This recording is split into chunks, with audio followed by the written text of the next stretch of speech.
আসসালামু আলাইকুম সুধীবৃন্দ, আমন্ত্রণ জানাচ্ছি মেডিকোর পেজ থেকে লাইভ অনুষ্ঠান স্বপ্নজয়ী মেধাবী মুখ। আজকে আমাদের 19/1/2025, আমাদের আজকে আমরা সবাই জানি 2024-25 সেশনের মেডিকেল ভর্তি পরীক্ষার ফলাফল প্রকাশিত হয়েছে। এবং আমরা আমাদের মধ্যে আমাদের মেডিকেল কমিউনিটিতে আমরা আরো এক ঝাঁক শিক্ষার্থীকে আমাদের মধ্যে আমন্ত্রণ জানিয়েছি। এবং আমাদের এমন বেশ কিছু মেধাবী মুখ যারা আমাদের শিক্ষার্থী ছিল, তাদেরকে আমরা আমাদের মধ্যে পেয়েছি। এবং এরকম একজন মেধাবী শিক্ষার্থীর সাথে আমরা আসলে এখন কথা বলতে যাচ্ছি।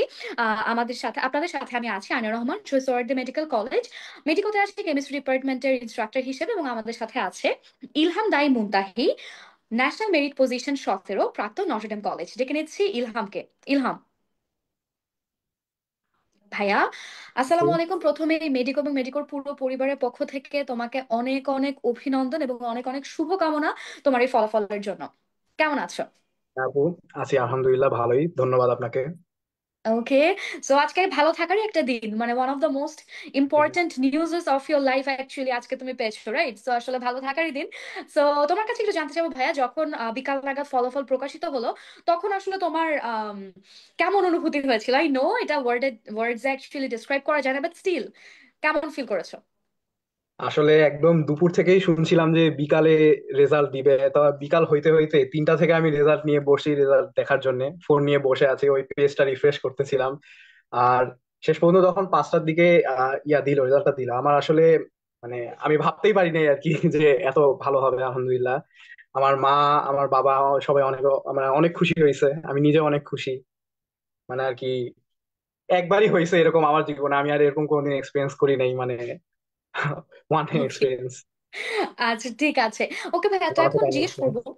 ওকে, তো এখন জিজ্ঞেস করবো, এই যে মেডিকেল ভর্তি পরীক্ষার যে ইচ্ছা, এটা আসলে তো 2-3 মাসের না, এটা তো আসলে অনেক দিনেরই একটা ইচ্ছা থাকে।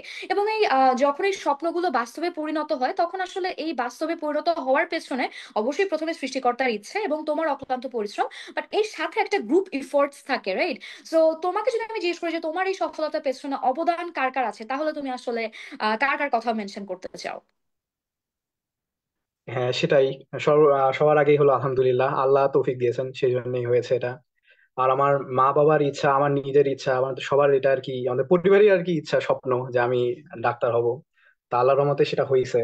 আর তারপরে আমি বলবো যে এই সাফল্যের পিছনে অবদান ছিল মেডিকোর। কারণ মেডিকোর শুরু থেকেই আমি ছিলাম, মডেল টেস্ট যখন হচ্ছিল এইচএসসির, তখন থেকে আমি মেডিকোর সাথে আছি। আর আর একটা কথা বলতে ভুলে গেছি, সেটা হলো আমার কলেজের টিচাররা, আমি নটরডেম কলেজে পড়েছিলাম, আমার টিচাররা শুরু থেকেই আমাদেরকে গাইডেন্স দিয়ে এসেছিলেন। এই আর কি, তাদের ইয়াতে, পরামর্শে, তাদের হলো গিয়ে গাইডেন্সে আমি আর কি এই এই আচ্ছা। অবস্থানে আসতে পেরেছি। আর ওকে, সো তারপরে এটা মেডিকেল আসলে কথা যদি হুম হুম হুম হুম।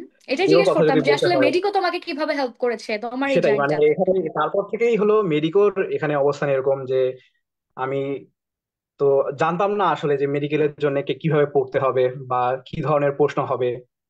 তা মেডিকো হলো আমাকে সেই মেডিকেল ভর্তি পরীক্ষার প্রস্তুতির যে জার্নিটা, সেটাতে হেল্প করছে একদম অনেক ভালোভাবে। মানে ক্লাসে হলো সব, মানে আমি বুঝেই যাচ্ছিলাম আর কি, ক্লাসেই সব শেষ হয়ে যাচ্ছিল পড়া অর্ধেক। ভাইরা কোনটা পড়তে হবে কোনটা পড়তে হবে না, ভাইয়া পুরোটা সেটা বুঝিয়ে দিচ্ছিলেন।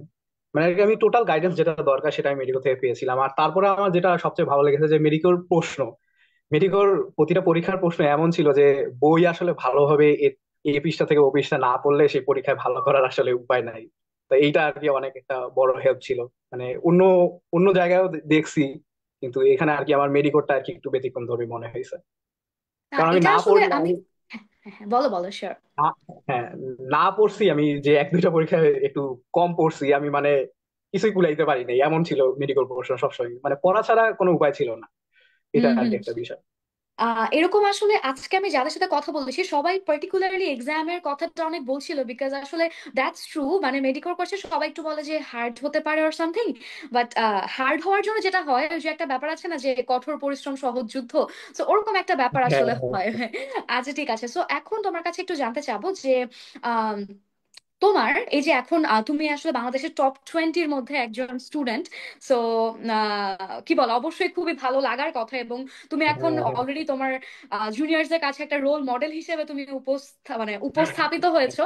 সো কালকে থেকে দেখবা জুনিয়ররা সব নক করা শুরু করেছে, ইলহাম ভাইয়া কিভাবে পড়বো, কিভাবে পড়লে আমিও বাংলাদেশের টপ 20-র মধ্যে থাকতে পারবো। So let's practice here. তুমি ওদেরকে কি কি বলবা, কি কি পরামর্শ দিবা?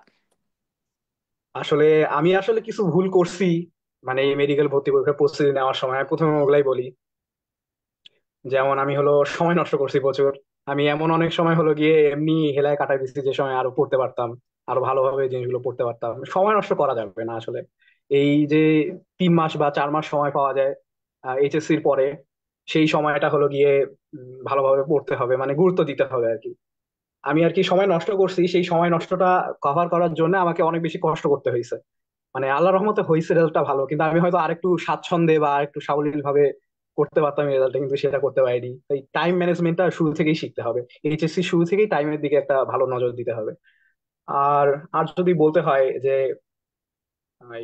এক্সট্রা রাইটারের যে বইগুলো, সেগুলো আমি আর কি শুরু থেকে পড়িনি এইচএসসি শুরু থেকে, সেজন্য শেষে এসে আমার আর কি অনেক চাপ মনে হচ্ছিল।